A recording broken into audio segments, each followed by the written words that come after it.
What is going on, everyone? Welcome back to another episode of the Fasto Sports Podcast, episode 5, my lucky number. My favorite number is the number 5, so I'm excited for this episode.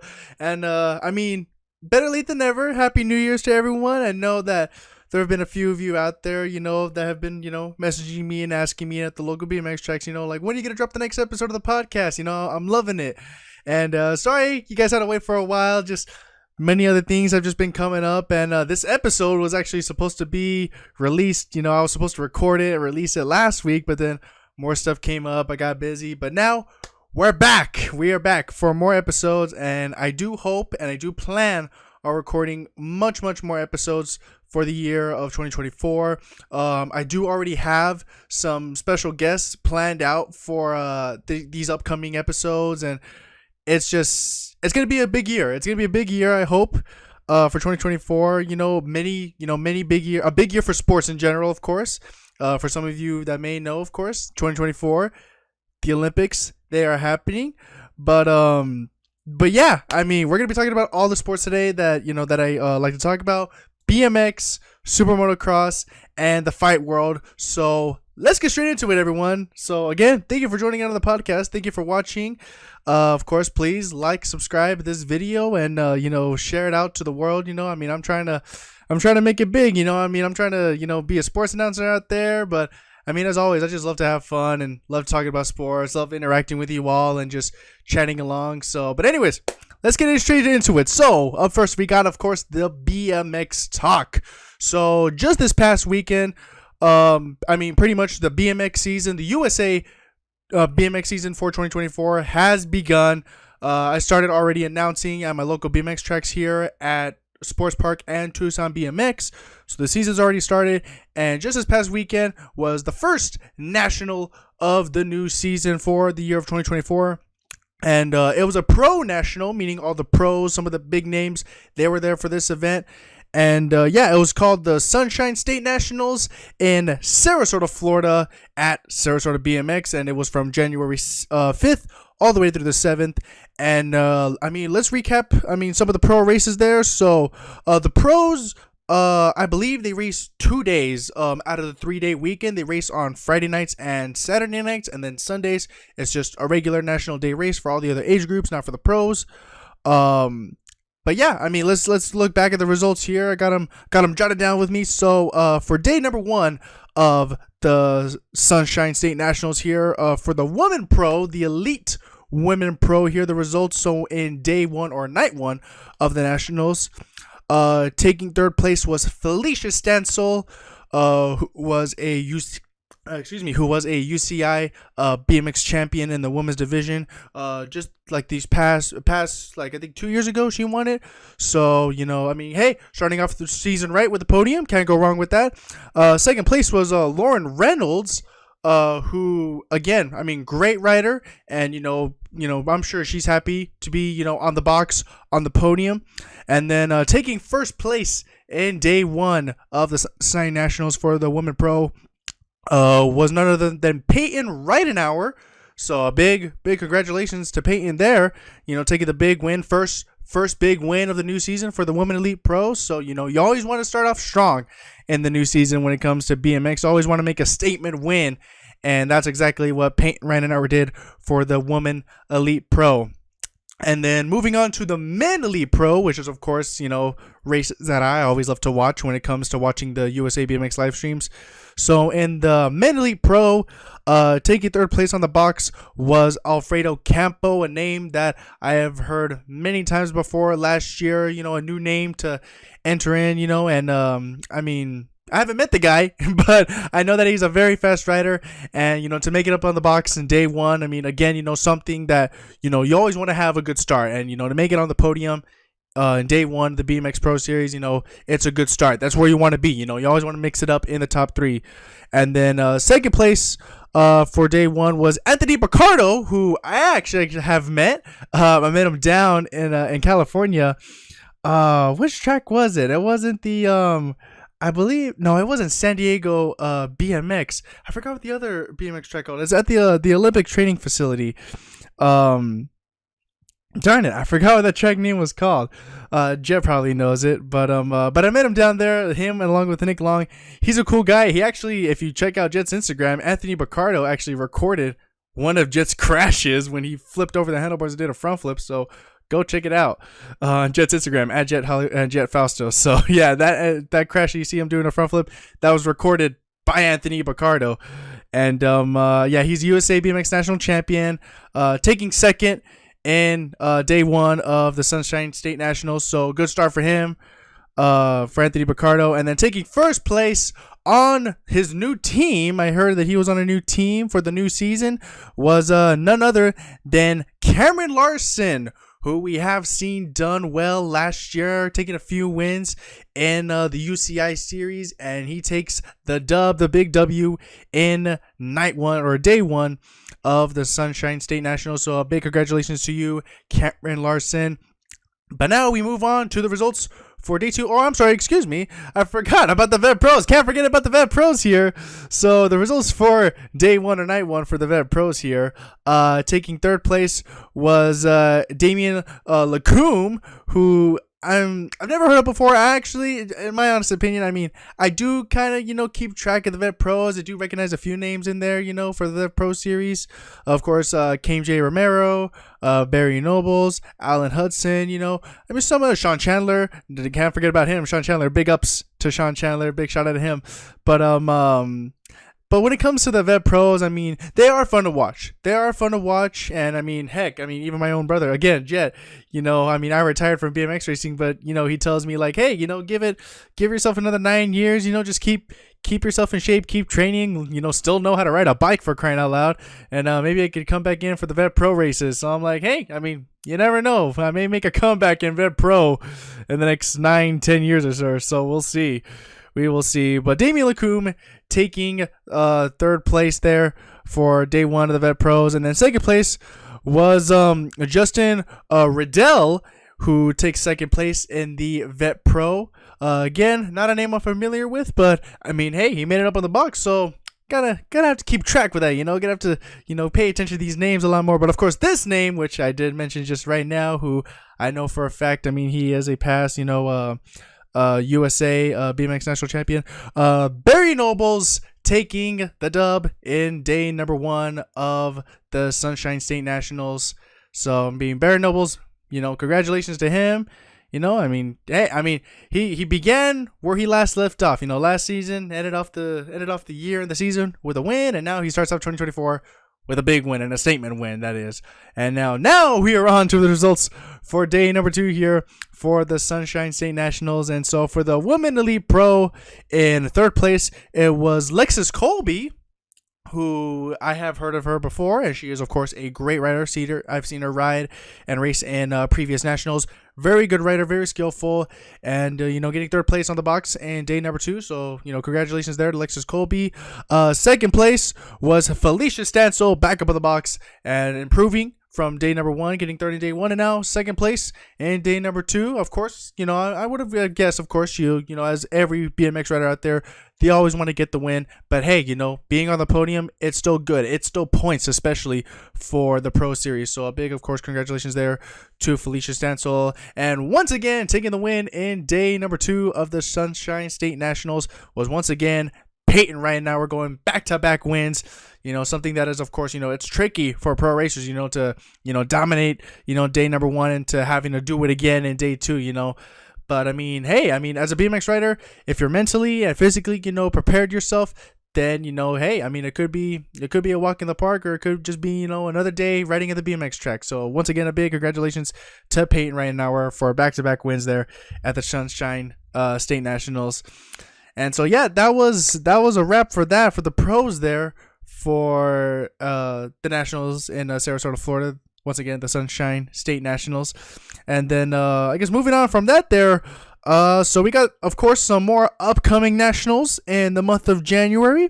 So next National on the circuit is the Citrus Nationals, and that is in Punta Gorda, Florida. I believe I might be pronouncing that correctly. If I'm not, then I apologize, Florida, for that. But it will be taking place at Charlotte BMX from January 12th through the 14th, which is coming up this weekend, I believe, by the time I post this video. So that should be coming up soon. And then, of course, the national that I'm most excited for, because I believe I will be announcing there. It is none other than the Winter Nationals in Phoenix, Arizona at Black Mountain BMX. And that takes place from January 26th through the 28th. And I will be there. My brother Jed will be there. I mean, heck, the whole family will be there. You know, my girlfriend, shout out to her. And yeah, we're gonna be there for the Winter Nationals that weekend. We're probably gonna be leaving here from Arizona the day before, like, the Nationals first begin, so on Thursday.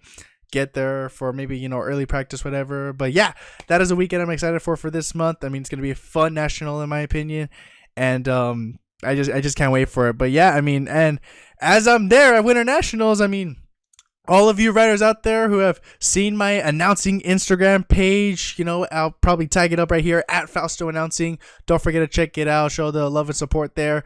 But rider interviews, they're returning. So over there in the Winter Nationals, I am bringing back, of course, the rider interviews. I will just be walking around all 3 days of the Nationals trying to get interviews with any rider that I can get. And hey, if you do want to be a part of the rider interview series, feel free to, you know, message me, you know, get in my Instagram DMs on my announcing account, or, you know, if you see me over there at the Winter Nationals, come on down, come and say hi to me, say what's up. And if you want to do a rider interview, I would absolutely love to do a rider interview with you.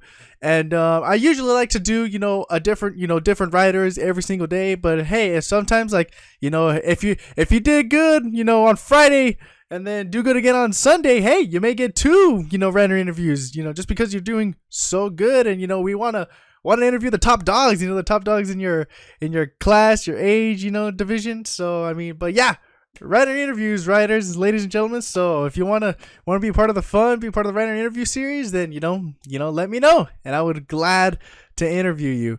But yeah, I mean, for BMX wise, I think that pretty much wraps it up right now. I mean, of course, you know, more nationals are going to be coming along throughout the years, but like I said, I do want to upload more videos this year, and I would like to, of course, I want to announce the different nationals that are happening for each specific month. So like I just said, right now I just announced only the nationals for the month of January, and then when February comes by, then I'll be announcing, you know, the upcoming nationals for the month of February. But yeah, I mean, that's BMX category wrapped up there. So moving along right now, of course, we got one of my favorite sports to talk about, Super Motocross, that just happened this past Saturday. And man, Anaheim won. What can I say? The season opener for the Supercross is always a big one. I mean, as I heard, actually, Eli Tomac said this, you know, in an interview when I was watching the races. It's just that Anaheim won. The reason why it is so big in the sport of Super Motocross is because there's always that unknown factor when it comes to the sport of Super Motocross, and especially to Anaheim 1, because it's the first big race of the season, you know, for the sport. And of course, you know, there's so many rider changes that happening, you know, riders switching teams, and it's big, you know, because you never know what can happen when it comes to Anaheim 1. You never know what can happen. I mean, I can remember back when, I think it was 2017, when, you know, everyone, you know, saw that Davey Millsaps, you know, switched it over to the, you know, to Rockstar, you know, the Makita Suzuki team, and no one thought, you know, Davey Millsaps. I mean, yeah, you know, he was a great rider in the 250s, you know, dominated that, and then, you know, he moved into the 450s, you know, as a rookie, and, you know, he got a few wins here and there, but no one really, you know, saw Davey Millsaps, you know, as a big name rider. No one saw him as a guy, you know, winning Anaheim 1, except for one person in particular, the icon himself of the motocross world, Travis Pastrana. He tweeted out saying, "Hey, Davey Millsaps looks good in that brand new yellow bike. I predict him winning tonight in Anaheim 1." And he did. Travis Pastrana predicted it, and guess what? Davey Millsaps on the brand new team, he won Anaheim 1 that year, I believe in 2017, like I said. And, you know, that unknown factor, you know, because no one would have expected that. No one would have thought or put money that Davey Millsaps was going to win that year. No one would have thought that he would have won at Anaheim 1. But that's what makes it so exciting, because you really never know what could happen when it comes to Anaheim 1 or round 1 of the Supercross series / Super Motocross series. But I do want to talk about, of course, the rider changes that has happened during the off season. Of course, there was a lot of rider changes that happened. A lot of riders switching into different teams, including the big names. And I mean, let's go over them right now, just because I know a lot of you fans out there of the Super Motocross series. You know, some of you guys, of course, may already know like which riders are new teams, stuff like that. But for those of you that, of course, new to the sport of Super Motocross, you know, every season, riders, you know, with their contracts or if they're a free agent, they can switch, you know, different manufacturers, different teams and stuff like that. So it comes with a part of a sport, you know. It's like with any sport, like with basketball, baseball, you know, you got your trades, your transfers, you know, switching from one team to another, you know, putting on different uniforms. You know, it's part of the sport. It's also part of the sport of, you know, Super Motocross. So to begin with the rider changes of the 250 class, some big names of the 250s, you know, switching it up in different teams. So of course, we got Enzo Lopes, who is now with Monster Energy Star Racing Yamaha, and I like Enzo Lopes. Excuse me there, but I like Enzo Lopes. He's a Brazilian racer, and he's a cool guy. Never actually met the guy, you know. Haven't gone to any races, and you know, gone to get his autograph or take a picture with him. But I've seen him in other rider interviews, and he seems like a, you know, down to earth, cool guy. You know, he's a cool guy. I mean, cool racer and everything like that.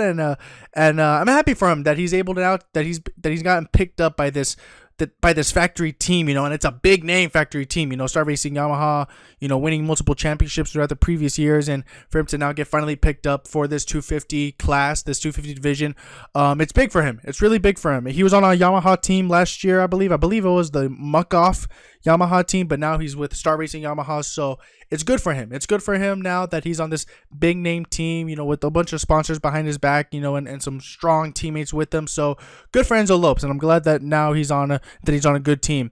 And then we also have Levi Kitchen, who is now with Monster Energy Pro Circuit Kawasaki. A big change for him, going from Monster Energy Star Racing Yamaha to now on a different bike, Monster Energy Pro Circuit Kawasaki. And this past weekend, this past Saturday, he looked pretty darn good on the new bike. I'm not gonna lie, he did well. Him and his teammate, who I'm also gonna mention right now, who is also with Monster Energy Pro Circuit Kawasaki, Maximus Volin, or as he likes to go by, Max Volin.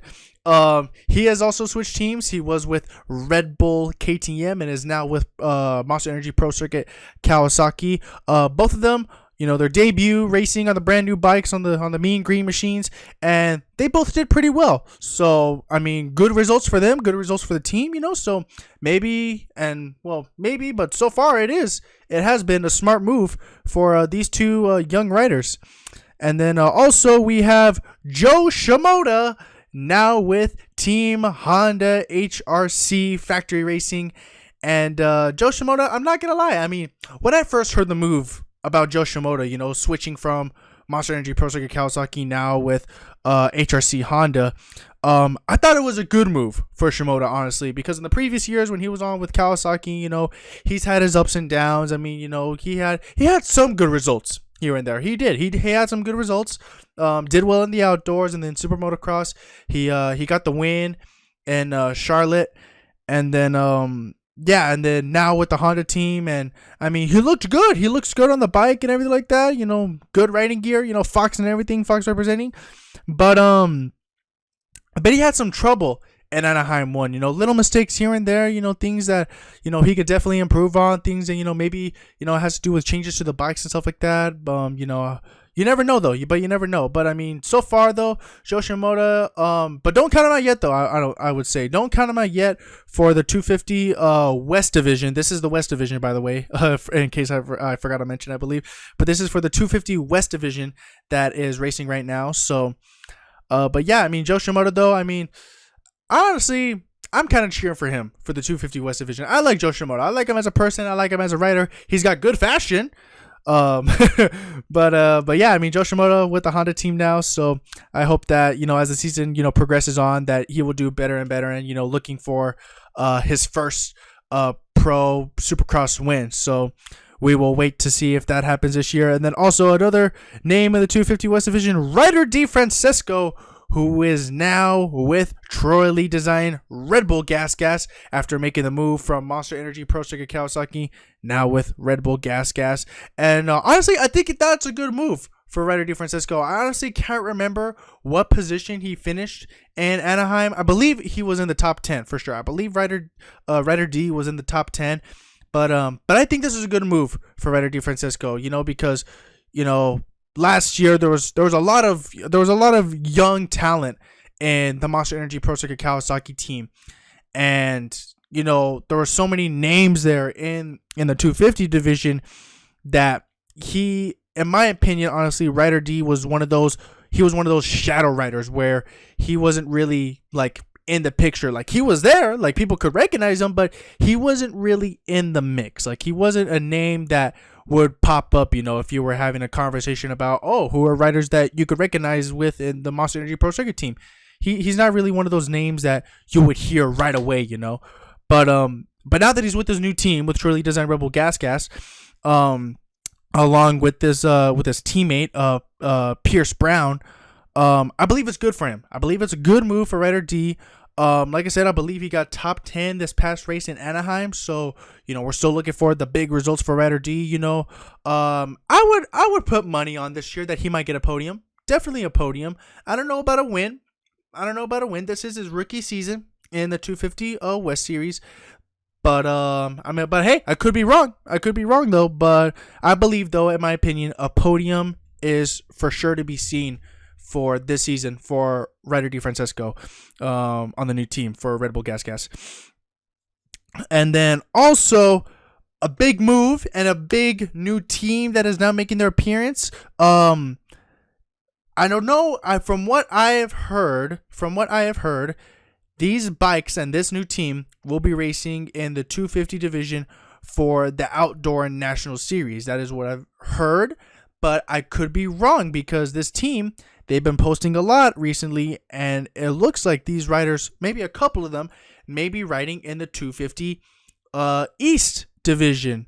But I am talking about the brand new Triumph Factory Racing team, the brand new all black Triumph bikes. And in my opinion, I think they're nice looking bikes, but we haven't seen them really perform yet. We haven't really seen them out on the actual racetracks. Maybe a few people have, but I haven't. So I can't really say, that these bikes are good or, they're the next big thing when it comes to the, to the dirt bike, industry. So we'll have to see. But joining that team, though, they do have riders on the brand new team. Signing with Triumph Factory Racing will be Joey Savacci, Jalek Swoll, and Evan Ferry. Two of the names I do recognize. Evan Ferry, he's a new name that I haven't heard in the motocross world, but now he's been picked up by Team Triumph Factory Racing, so he should be someone that I will be looking out for when it comes up to future races, whether it's in the East Coast or whether it's in the 250 Outdoor Series. But Joey Savacci and Jalek Swoll, two names that I indeed have heard of before. Of course, Joey Savacci, a great supercross rider who he almost got a championship. Almost got a championship back in 2017, I believe. Almost got a championship in the 250 division, but however, he unfortunately did not win it due to being cleanly taken out by another rider on the Rockstar Factory, Husqvarna, who, darn it, I cannot remember the name. Oh, geez. For those of you that know, but I can't. It's on the tip of my tongue, but I somehow cannot remember his name. I somehow forgot his name. Gosh dang it. I honestly didn't think I was going to talk about it, but yes, watch. I'm going to remember it and then I'm going to just scream it out, watch. But anyways, yeah, Joey Savacci, a great rider, like I said, who was actually riding in the 450 class, but then of course Triumph Factory Racing, they've only made 250 bikes, so which is why when he made, of course, the contract with them, he is now being bumped down, or he is moving himself down, to the 250 racing division. And then of course Jalek Swoll, last year who we saw racing for Factory, Rockstar Racing Husqvarna, and Jalek Swoll, great rider, great young talent. But again, he's one of those riders where we still haven't seen, the good results from him yet. We've seen the top 10 finishes, top 5, but we still haven't seen, a podium from him yet. So we're still waiting on that for Jalek Swoll. We're still waiting for the big moment, and it could happen this year.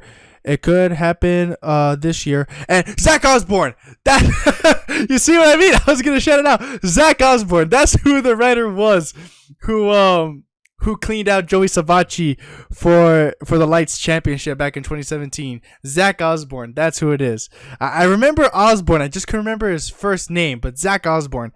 That's who it was. All right, I got that down. All right, moving on from that. moving on. All right, well, let's take a quick hydration break really quickly. Prime, I like this can. My girlfriend gave this to me as a gift. Prime, not an official sponsor of the Fast Sports Podcast, but Prime, hook a brother up, please. Stay hydrated, people.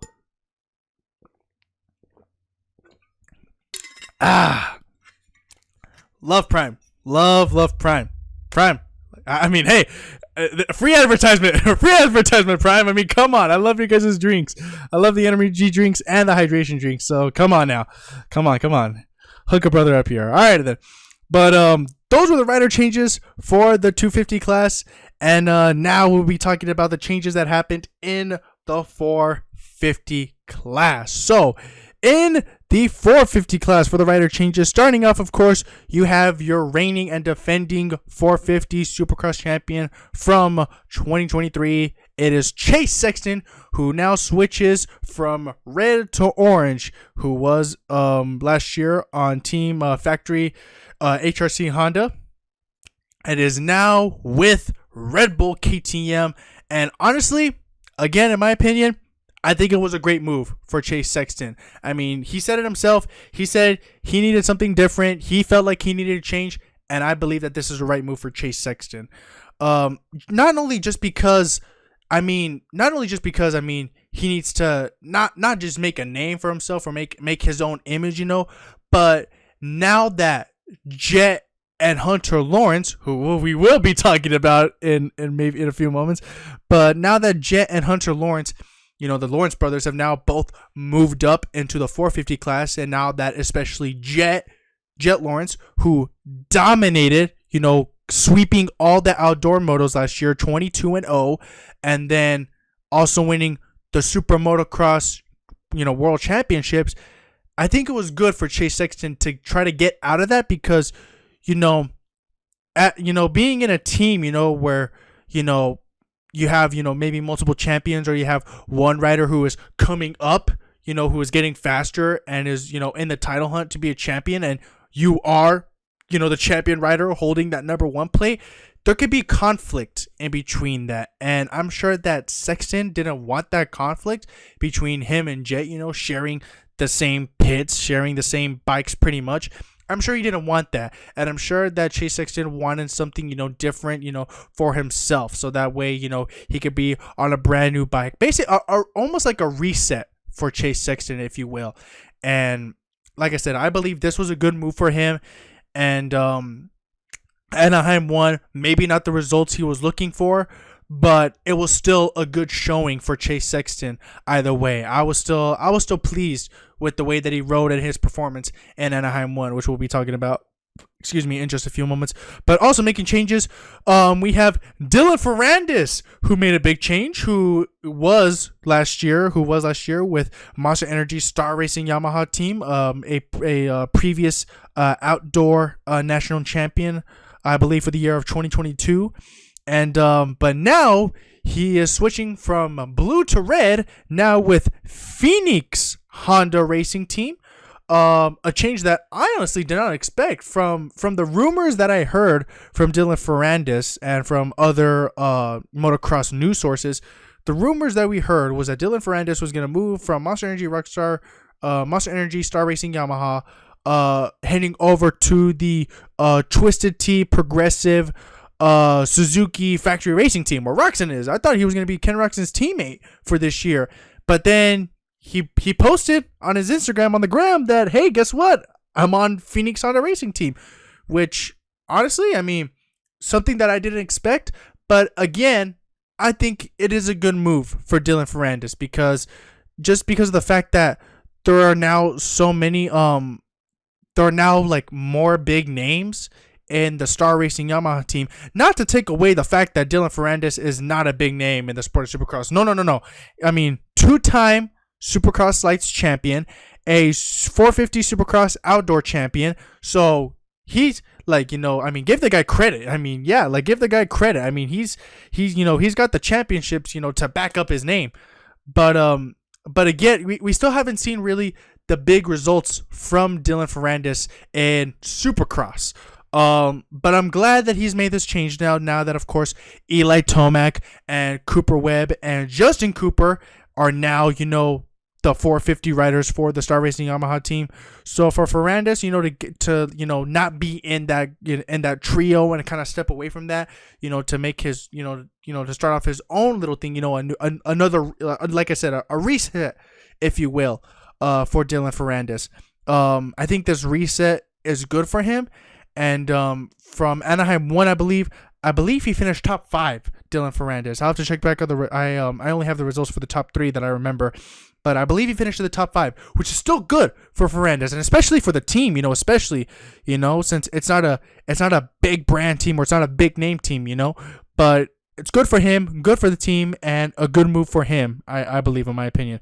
And then also we have big changes as well for the 450 Supercross season, as now we have the Beta Factory Racing team joining in the mix and picking up 2 new riders. Unfortunately, one of them did get injured this past weekend, but not right before the races, I should say, not during the race. But the Beta Factory Racing team has now picked up Colt Nichols, who will now be with the Beta Factory Racing team along with one more rider, which his name I did not get, unfortunately, but we will probably mention him in another episode. But Colt Nichols being picked up by the Beta Factory Racing team, who Colt Nichols we have seen in the past. He was a 250 rider for the Star Racing Yamaha team, but he's had a little bit of bad luck. Colt Nichols, unfortunately, he's had a bit of bad luck with injuries. Coming to get him, and I just wish Colt Nichols a speedy recovery. It's always a bummer. It's always a bummer, to see riders, getting prepped for, the big upcoming season for Anaheim 1 and then not being able to, not being able to not, go out there and race, the first big race of the new season. So yeah, big bummer for Colt Nichols. And but like I said, hope for a speedy recovery for Colt, and we hope to see him, within the next few weeks, for the next few rounds of the Supercross season. Hold on just a second here. Just gotta write myself just gotta answer this quick message really quickly.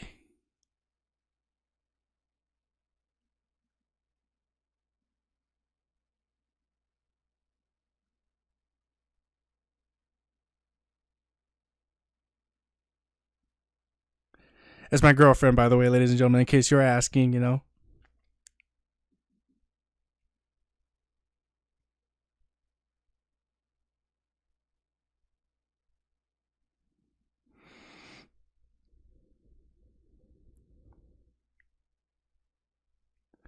Alrighty, then let's continue on. Sorry about that, ladies and gentlemen, but we're back. All right, then. So let us continue on with the results from Anaheim 1 this past weekend. So I went over to my my friend's house to watch the races this past weekend for Supercross. Shout out to Sammy Montijo, him and the family, close friends of mine. They're basically like family to us, and they invited us over to watch the races. We rode some dirt bikes for a little bit, to get us pumped up before the races.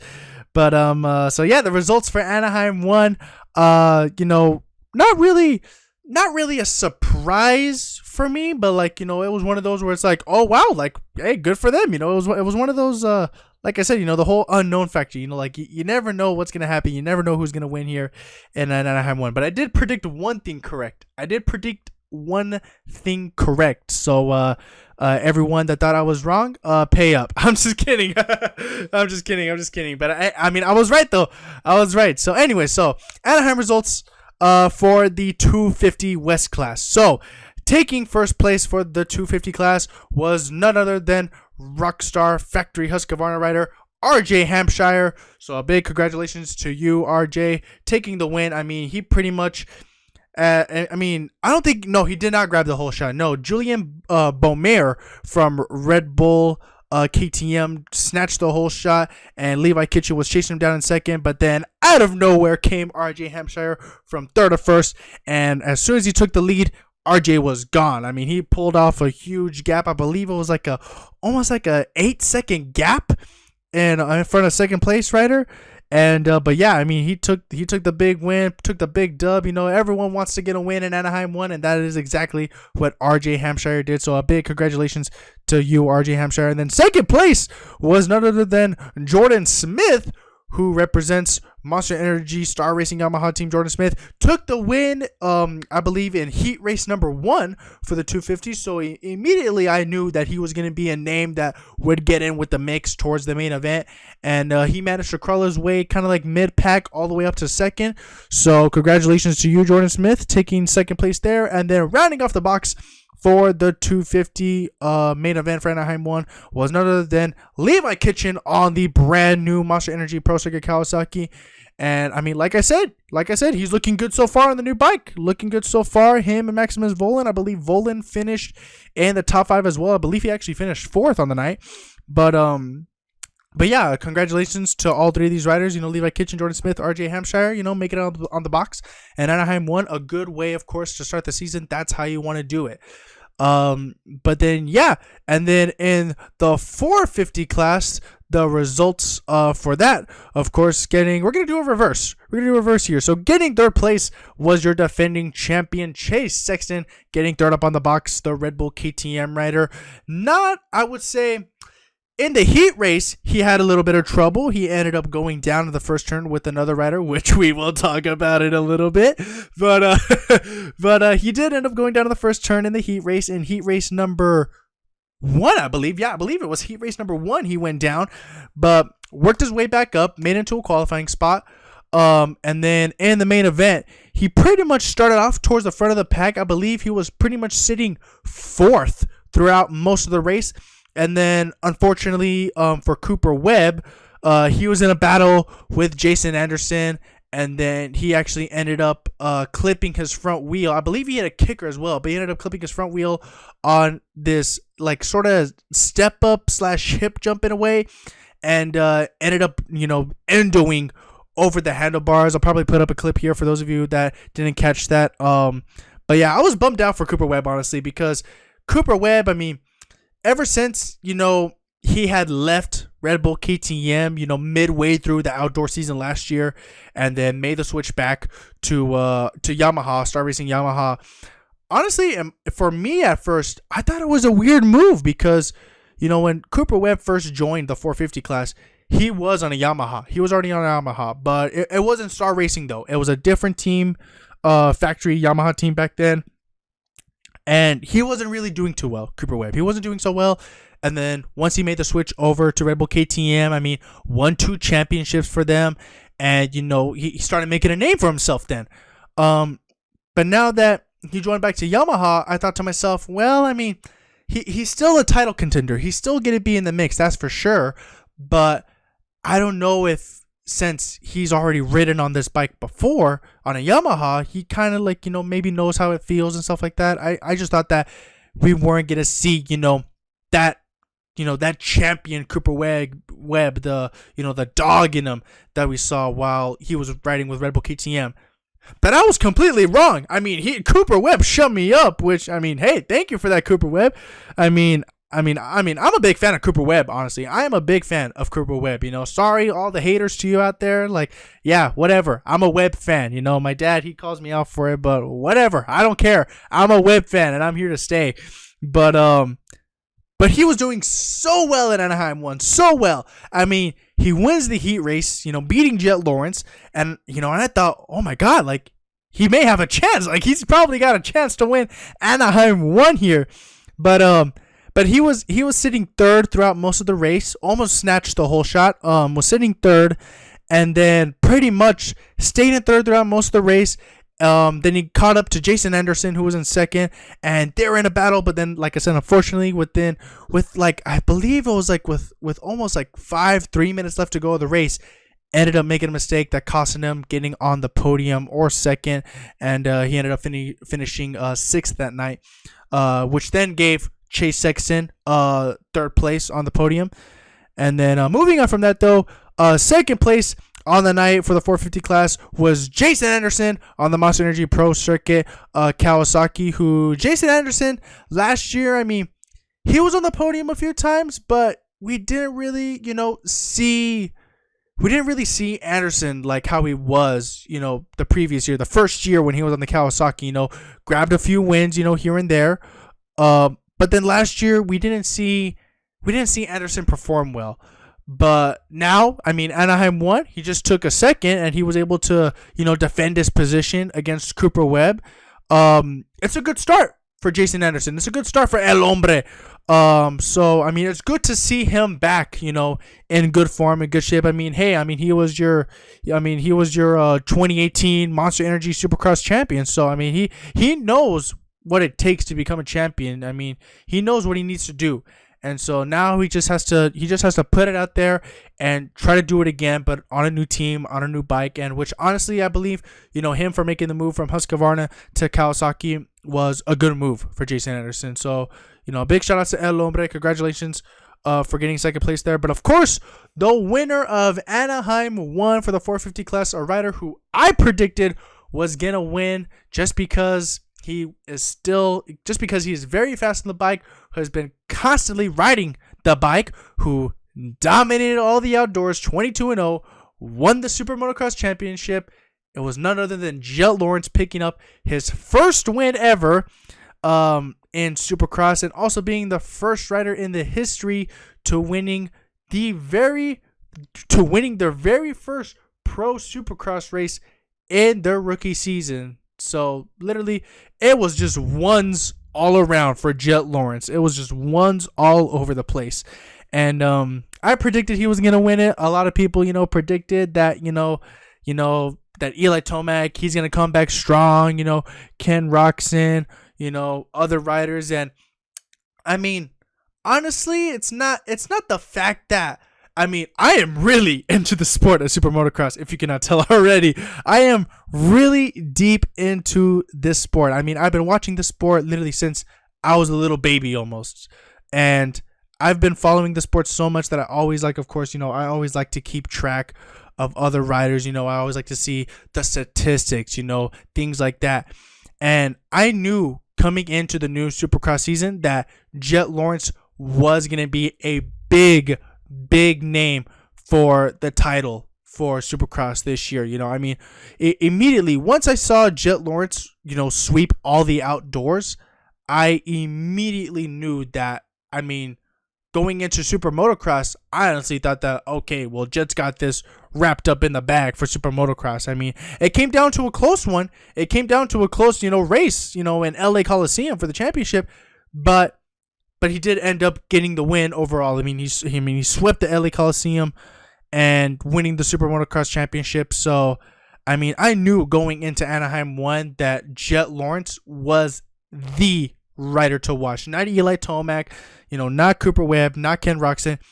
All eyes were on Jett Lawrence, in my opinion. And, hey, what do you know? Picks up his first ever Supercross win in Anaheim 1, and now has the points lead and the red plate heading into San Francisco this upcoming Saturday.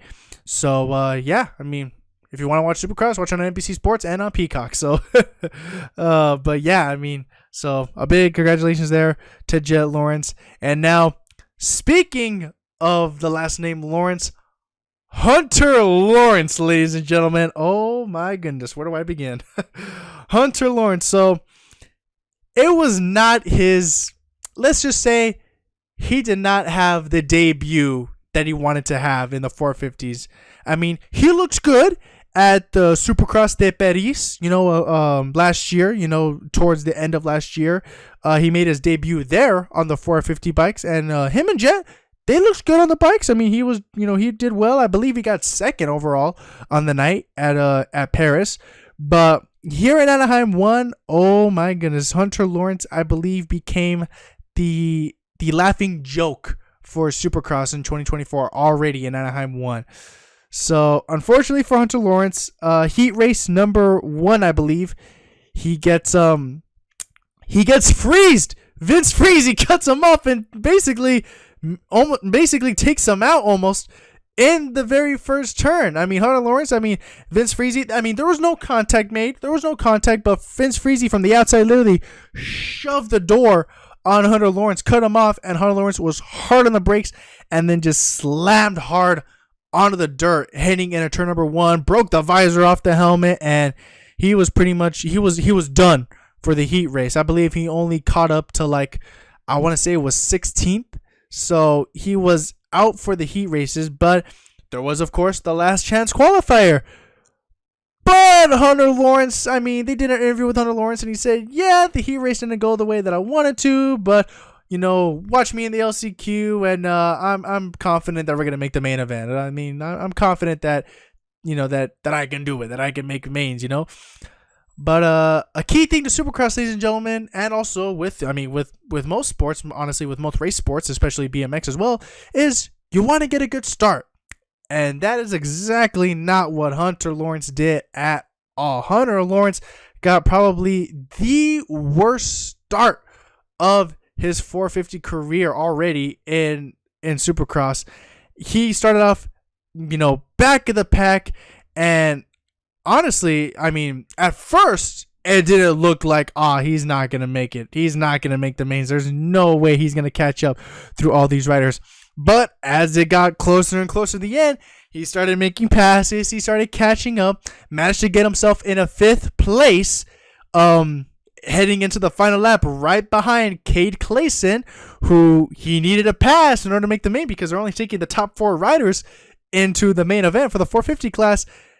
And oh my goodness, there was a few places where Hunter Lawrence could have made passes, in my opinion. There was a few places where I believe he could have just hammered the throttle, maybe not take out Cade Clayson, but could have, shut the door on him, show him the wheel, and made the move on him. But he waited all the way until the very last turn to try to make a move. I'll show a clip right here. But Cade Clayson, I'm sure he saw him coming. I'm sure he saw the pit board saying, hey, Hunter's coming after you, make sure to shut your doors, watch your inside lines. And then Hunter Lawrence tried to come down in the final turn, trying to make the pass on Cade Clayson, but he just could not do it. And in his first appearance, his debut in Supercross, Hunter Lawrence does not make the 450 main event, which for a big name like Hunter Lawrence, because he is a big name in my opinion. Hunter Lawrence, 250 champion in Supercross, 250 outdoor champion, and he could have also won the Super Motocross champion last year for the 250 class, but unfortunately he ended up crashing in LA, which took him out of the championship title race. But to not make your, the main event for a big name that you are, because, you have Jet Lawrence as your brother, who we've already seen him dominate already in the 450 class. So you would have thought that, okay, Hunter Lawrence, sees this, so he's got to be at that level with Jet. He's got to try to either be at that level or one up Jet, they are brothers after all. They train together, and I'm sure that, they always want to push themselves, to get better. But, it was just nothing but disappointment, honestly, for Hunter Lawrence. I'm sure, of course, he was a little bit disappointed in himself, disappointed that he couldn't perform well for the team and everything like that. It was just a rough night for Hunter Lawrence, honestly. It was a rough night, and I could not believe it that he did not make the main. I'm sure everyone in Anaheim inside Angel Stadium, heck, even my own dad, when we were watching the racing, he couldn't believe it with his own eyes that a big name like Hunter Lawrence, who we all thought entering the season was going to be, a one to watch, a prospect, rising up, to race in the 450 class, but then to not make your main event in your first ever pro race Supercross. I mean, it's just, I mean, honestly, it's a little bit, I mean, it's an embarrassment, honestly, in my opinion. I'm sorry. I'm trying not to be so harsh on Hunter, but it is a bit embarrassing for him, And, I mean, I just, hopefully, he could go back to the drawing board, for this upcoming next race and, maybe can do a few changes to the bike, maybe that was the issue, with the starts, but yeah, I mean, good luck to you, Hunter Lawrence, and we'll see how you do in this next race in San Francisco. But yeah, I mean, but I do also want to talk about my predictions for the championship really briefly here. And so my prediction for the Supercross championship. So for the 250 West division, 250 West, I predicted that it was going to be Joe Shimoda who was going to win the 250 West championship, purely just because of the fact that last year he didn't start off the season very strong. We saw him making, mistakes and, crashing, a lot, in the beginning of the last season in 2023. But then towards the end, he started picking up Joe Shimoda, and we started seeing him, in front of the races instead of being in the back trying to work his way up. We started seeing him out in front. I mean, like I said, he won the first playoff round at Charlotte Speedway for the Super Motocross World Championship, and then he was in the title chase for the Super Motocross title with Hayden Deegan, who unfortunately he ended up losing to in the final race in LA. And then but like I said, I thought him making the new switch over to the HRC Factory Honda Racing Team, I thought it was a good move for him. And like I said, maybe not the results that he wanted for Anaheim 1, but I mean, I believe he ended up getting 4th place, but it's still a good start nonetheless. I mean, you made it in the top 5, and I still think that Joe Shimoda is a title contender and will win the 250 West Championship. Meanwhile, for the 250 East Division, I predict that your reigning and defending Super Motocross champion Hayden Deegan will take that number 1 plate in the 250 East Division. And I mean, what can I say? As James Bubba Stewart says, I'm feeling dangerous. I'm feeling dangerous. I got Hayden Deegan as to win the 250 East Championship. I mean, he looked strong, early on in the 250 East Division last year, and then, in the outdoors, he snagged a couple of outdoor wins, which is great for him, great for his career, and then winning the Super Motocross championship. I mean, it was a good rookie year for Hayden Deegan, an excellent year for Hayden Deegan. Maybe not the results that he wanted on every race, but nonetheless, in your rookie year, to not only get pro victories in the outdoors, but then also winning the prestigious Super Motocross Championship. I mean, it was great. It was great nonetheless for Hayden Deegan, and I predict him winning the 250 East Championship. And then for the 450 Championship, ladies and gentlemen, unfortunately, because I don't want to say it, but unfortunately I predict that it will be Jet Lawrence taking the 450 championship. I know. Everyone's saying like, no. Wait for Eli Tomac. And here's the thing though. And I talk to people about this. I talk to people about this a lot. And it's that so many people love Eli Tomac. And don't get me wrong. I mean, I'm not really a big fan of Eli Tomac, but I do like him as a person. I do like Eli Tomac as a person. I mean, he may not be my favorite rider, and I don't hate him just because, and I'm not saying I don't like Eli Tomac just because, he's, won so many championships, or, he battled with Cooper Webb, I don't know. It's because I feel like Eli Tomac, I mean, the way I saw him is that he was one of those riders where he says that, he's the best, like he's the top rider right now. But, Eli Tomac before Eli Tomac, in the previous years, I mean, yeah, you've got so many wins, but yet at the same time, people don't really look at the wins in the sport of Supercross. They look at the championships. They look at how many number 1 plates you have earned.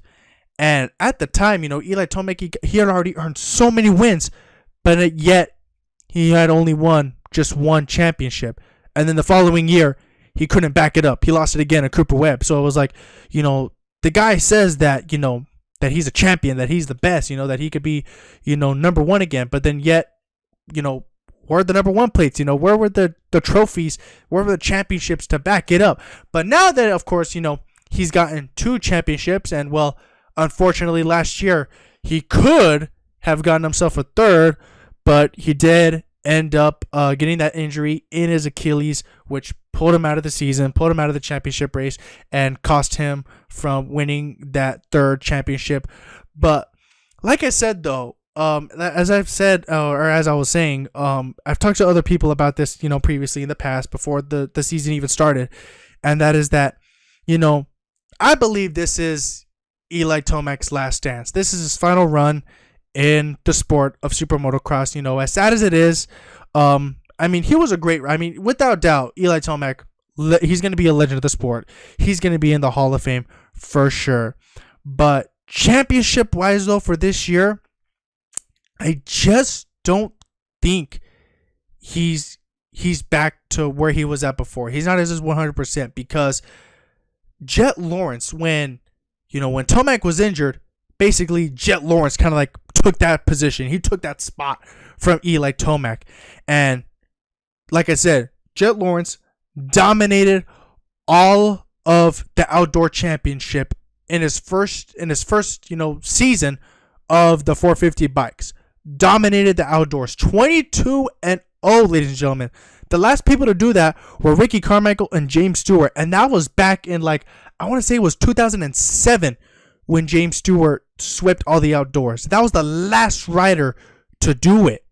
And for that long of a distance, for no other rider to do that, and then now this new kid, this rookie, Jet Lawrence, to come in and then to just do it all in his first year on the 450 bikes,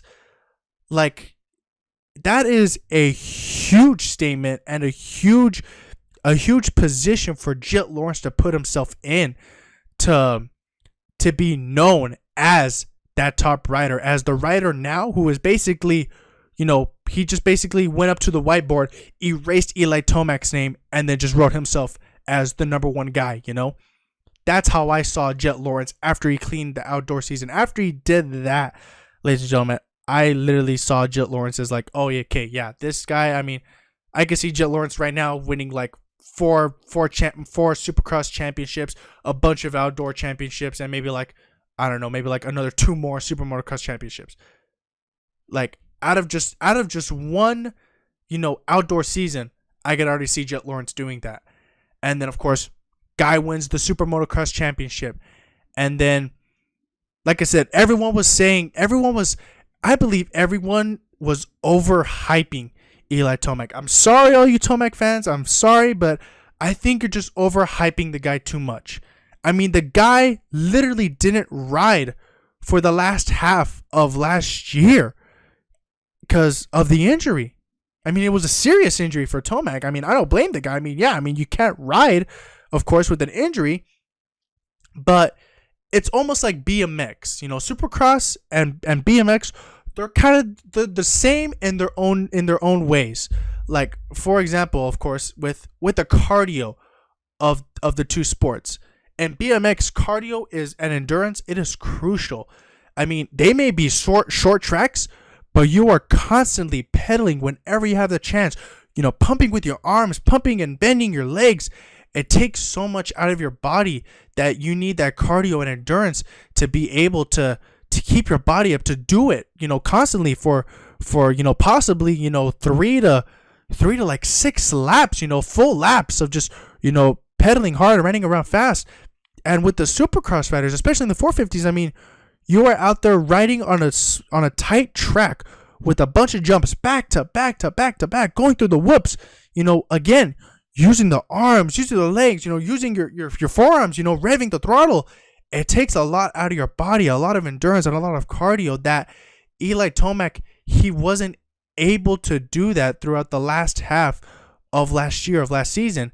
And then meanwhile, Jet Lawrence, he has been constantly riding that 450 bike. He has been constantly training, constantly been putting in the work that it will show in the writer, who has been putting in more work than the other. And I told all the people who thought Eli Tomac was going to win the championship, I either said these three things. Either A, he will surprise all of us out of the gate. He will win Anaheim 1, and then from there on, sweep all the way through and win the championship. That was my first prediction. My second prediction was that he wasn't going to start off strong. He wasn't going to start off strong halfway through, and then midway through the season, by the time we reach Daytona all the way until the end, Tomac will win, and then he's going to dominate the rest and then win the championship. That was my second prediction. Or my third prediction for Tomac was that he just wasn't going to be as strong as he was last year. He wasn't going to be the Tomac that, so many people loved, and, the domination of him, on and off the track, like it wasn't going to be the same Eli Tomac, the champion Tomac that we saw last year in 2022 or in 2023, excuse me. But I mean, like I said, you never know. In Supercross, anything can happen in the sport. But in my opinion, I'm kind of leaning towards a little bit of my third prediction, which he's not going to really perform his best this year. And that is purely just because of the fact that he's just still not at his 100%. He's still not the Eli Tomac that he was before, It's going to take him a while to try to get, back into that riding form, that riding shape that he was. But, as I said, I could be wrong. You never know. And, good luck to Eli Tomac, to him and the team, and to all the riders out there, of course, in Supercross. Good luck to all of them, for this year. I mean, I love watching. I hope to, 1 year announce the races, for Supercross, and I would love to. I mean, that is a dream of mine for me. I mean, of course, it was a dream to compete in Supercross, but, I mean, now the dream is kind of a little bit dead, but I do hope to, with my announcing career to, maybe announce the races. I may not be able to announce, these riders that I love watching, but, for the next generation of riders to come, because I'm not going to stop watching Supercross. I just love the sport too much, and, I'm going to continue, to the day I die. I'm not going to stop watching, Super Motocross. But that wraps up that for Super Motocross. And now moving on, let's see here on the time. Man, we're going through this. We're going through this podcast. We're going to try to wrap it up a little bit quickly here, since the first episode back in the new year. So moving on to the fighting world, upcoming title fight for the year. The first title fight of the year, I believe it is on January 27th. That is on a Saturday, late January. It is the first UFC title fight of the year, the first pay-per-view of the year, and it is none other UFC 297, Sean Strickland, the champion, versus Dricus du Plessis for the UFC middleweight championship of the world. Now, this is a fight that I'm really excited for, honestly. I'm really excited for, because I thought last year we saw Dricus du Plessis get a huge win over the number 2 contender of the middleweight division, and it was a big win, a big statement win for Dricus du Plessis. And I honestly thought that he was gonna have a title shot against the former champion Israel Adesanya. However, they gave that title opportunity to Sean Strickland, who shocked the world. Honestly, I did not have money on Sean Strickland for that fight. I had money that Israel Adesanya, he was going to freaking smack around Sean Strickland. I thought, he was going to take him down easy, 1 round knockout, But, boy, I was wrong. Honestly, the only person that I heard who predicted that Sean Strickland was going to win was my little bro, Jet. He had Sean Strickland's back, and he proved me right. He proved me wrong. He proved me wrong, and that Sean Strickland, the right hand that he gave to Israel Adesanya that knocked him down, wow, that was the right hand heard all around the world in the UFC. My goodness. And he ended up getting the unanimous decision over Israel Adesanya, and now he is the middleweight champion, but now he is facing off against Dricus du Plessis. I'm excited for the fight, and my prediction for that fight will be Dricus du Plessis. I am on Team South Africa side. Dricus du Plessis. I like him as a fighter. I like him as a person. I want to see him win against Sean Strickland. And yeah, I mean, I'm really excited for that fight. I am really, really excited for that fight, and I can't wait for it to watch it, to see it happen, you know. And yeah, I mean, my brother Jet, he still got Sean Strickland's back. He thinks he's gonna knock out Duplessis, but I don't know. I mean, Duplessis, he's one of those fighters where you think, oh, he looks muscular, he looks too big. You think that he's gonna run out of energy fast, but Duplessis got cardio in him. He's got cardio in him. He's been through long rounds before. So and he's got power in his punches. So I want to count him out, ladies and gentlemen. In my opinion, I would not count him out. So that is my prediction for the championship fight. And yeah, but as we come to the end here of this podcast episode, we're going to try to wrap it up here with one more thing here. And that is, ladies and gentlemen, this year, for the year of 2024, it is none other than the return of the Summer Olympic Games, ladies and gentlemen. It is returning, of course, for the year of 2024, and it will be hosted in none other than France, who will be hosting the Summer Olympic Games for the year of 2024. And the countdown for the Olympics has already begun. And let's see here. Let's look at it. It is the countdown to the Olympic Games. It is T-minus 200 days exactly, ladies and gentlemen, from when I recorded this episode, and hopefully it will be uploaded soon. But from when this episode is being recorded, it is 200 days till the start of the 2024 Paris Olympic Games, and I'm excited to watch them. I mean, you know, BMX racing, it's an Olympic sport, ladies and gentlemen. It is an Olympic sport, and I'm excited to see, of course, you know, the best of the best, you know, women and men BMXers of the different, you know, the continents, the countries, and racing to see who will win the gold medal in BMX racing. But that is it for today's episode, ladies and gentlemen. I hope that you are indeed having a good day. I'm glad to be back recording these podcast episodes. And like I said, the plan is to record so many more this year.